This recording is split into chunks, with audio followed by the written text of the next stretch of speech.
Lajmi për bllokimin e përpunimit të vizave të emigracionit nga Shtetet e Bashkuara të Amerikës për Shqipërinë ka sjellë argime të forta nga deputetët e Partisë Demokratike. Përfaqësues të opozitës e kanë cilësuar vendimin si një goditje e rëndë për marrëdhënie shqiptaro-amerikane, duke akuzuar qeverinë dhe kryeministrin Edi Rama për përkeqësim të imazhit ndërkombëtar të vendit tonë. Deputetët demokrat kanë reaguar rash përpas vendimit për përfshirjen e Shqipërisë në listën e vendeve për të cilat është pezulluar përpunimi i vizave të emigracionit. Sekretari i përgjithshëm i Partisë Demokratike Flamur Noka së bashku me deputetët Belind Kolliçi dhe Ina Zhupa e kanë cilësuar këtë zhvillim si një goditje e rëndë për marrëdhënie shqiptaro-amerikane, duke akuzuar kryeministrin Rama për dëmtimin e imazhit dhe besueshmërinë ndërkombëtare të Shqipërisë. Nga ana tjetër, ministra për Europën dhe punët e jashtme Elisa Spiropali ka hedhur poshtë akuzat e opozitës, duke sqaruar se vendimi i Departamentit Amerikan të Shtetit nuk ka të bëjë me vizat e qytetarëve shqiptar, të cilët sipas saj mund të udhëtojnë pa probleme drejt Shteteve të Bashkuara të Amerikës. Reagimi i Spiopalit erdhi gjatë udhëtimit të saj ndaj drejt Kievit, ku pritet të zhvillojë takime me autoritetet ukrainase.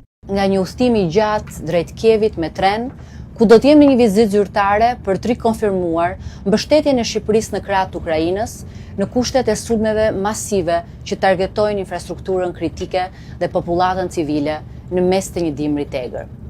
Kam ndjekur me vëmendje gjatë gjithë mbrëmjes së djeshme rebeshin e spekulimeve politike mbi çështjen e vizave drejt Shtetet Bashkuara të Amerikës.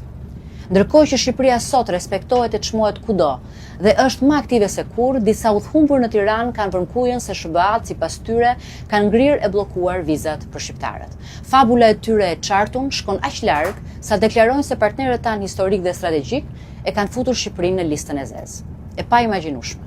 Në fakt, të dyja këto janë funde krye trillime politike. E vërteta është se vendimi i fundit i Shtetet Bashkuara të Amerikës nuk ka bllokuar lëvizjen dhe udhëtimin e qytetarëve shqiptar drejt SBA-s. Kurse nuk janë bllokuar as vizat për qëllime turistike, studentët, biznesi, vizitat e familjarët apo eventet lidhura me punën. Askush nuk ndalohet të udhëtojë dhe të vizitojë si turist, student, qytetar apo edhe zyrtar. Por rregullat e qëndrimit në SBA do të ndryshojnë në linjë me politikën e tyre të imigracionit. Pra nuk bëhet fjalë për një vendim që targeton Shqipërinë, po për një rishqyrtim lidhur me procesimin e vizave për qëllime imigrimi në SBA për 75 vende, përfshirë 5 vende të Ballkanit Perëndimor. Departamenti Amerikan i Shtetit njoftoi se do të pezullohet përpunimi i vizave të imigracionit deri në rishikim zyrtar dhe ky vendim vjen si pjesë e masave të administratës amerikane për të kufizuar abuzimet me avantazhet që ofron sistemi amerikan i imigracionit.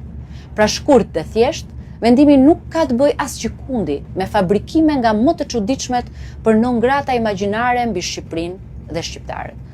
Përtej gjithë kësaj tymnaje, një e vërtetë e madhe është e qartë si drita e diellit. Shqipëria ka qenë dhe mbetet aleati dhe partneri strategjik i Shteteve të Bashkuara të Amerikës, vend mik me cilin na bashkon një rrugë e gjatë dhe pandashme vlerash dhe qëllimesh. Shqipëria vazhdon të qëndrojë si një aleat i fortë dhe partner i besueshëm i Shteteve të Bashkuara të Amerikës, pavarësisht spekulimeve politike, shkruan Spiropali.